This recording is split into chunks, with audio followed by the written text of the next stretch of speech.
Mahkamah Konstitusi memutuskan mengubah ambang batas pencalonan kepala daerah melalui putusan nomor 60/PUU 22/2024 yang dimohonkan oleh Partai Buruh dan Gelora, di mana partai atau gabungan parpol peserta pemilu bisa mengajukan calon kepala daerah meski tidak punya kursi DPRD. Putusan ini dibacakan oleh Ketua MK Soehartoyo dalam sidang di Gedung MK Jakarta Pusat pada Selasa 20 Agustus 2024.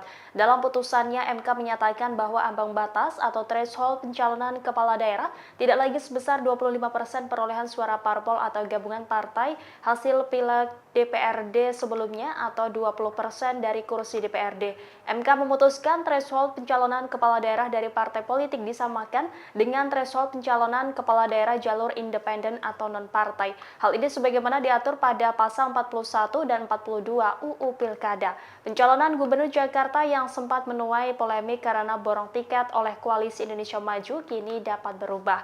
Ex-Gubernur DKI Jakarta Anies Baswedan yang sebelumnya kehabisan partai politik dengan perolehan suara 20% di pemilihan legislatif DPRD DKI Jakarta kini punya harapan. Sebab berdasarkan putusan MK ini, threshold pencalonan Gubernur Jakarta hanya membutuhkan 7,5% suara di pemilihan legislatif sebelumnya.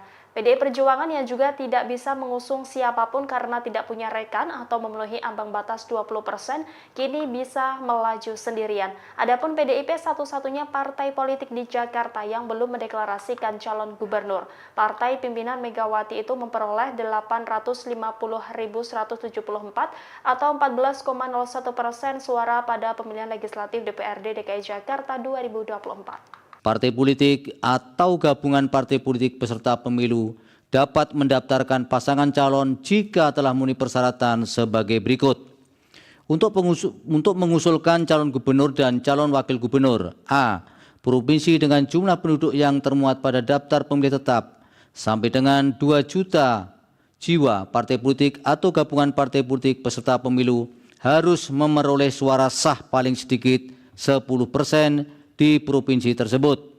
B. Provinsi dengan jumlah penduduk yang termuat pada daftar pemilih tetap lebih dari 2 juta jiwa sampai dengan 6 juta jiwa.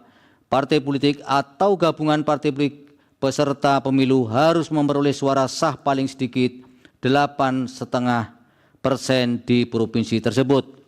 C. Provinsi dengan jumlah penduduk yang termuat pada daftar pemilih tetap lebih dari 6 juta jiwa sampai dengan 12 juta jiwa. Partai politik atau gabungan partai politik peserta pemilu harus memperoleh suara sah paling sedikit 7,5% di provinsi tersebut. D. Provinsi dengan jumlah penduduk yang termuat pada daftar pemilih tetap lebih dari 12 juta jiwa. Partai politik atau gabungan partai politik peserta pemilu harus memperoleh suara sah paling sedikit 6,5% di provinsi tersebut. Untuk mengusulkan calon bupati dan calon wakil bupati serta calon wali kota dan calon wali kota: A. Kabupaten atau kota dengan jumlah penduduk yang termuat pada daftar pemilih tetap sampai dengan 250.000 jiwa. Partai politik atau gabungan partai politik peserta pemilu harus memperoleh suara sah paling sedikit 10% di kabupaten atau kota tersebut. B. Kabupaten atau kota dengan jumlah penduduk yang termuat pada daftar pemilih tetap lebih dari 250.000 jiwa. Diulang, dari 250.000 sampai dengan 500.000 jiwa. Partai politik atau gabungan partai politik peserta pemilu harus memperoleh suara sah paling sedikit 8,5% di kabupaten atau kota tersebut. C. Kabupaten atau kota dengan jumlah penduduk yang termuat pada daftar pemilih tetap lebih dari 500.000 sampai dengan 1 juta jiwa.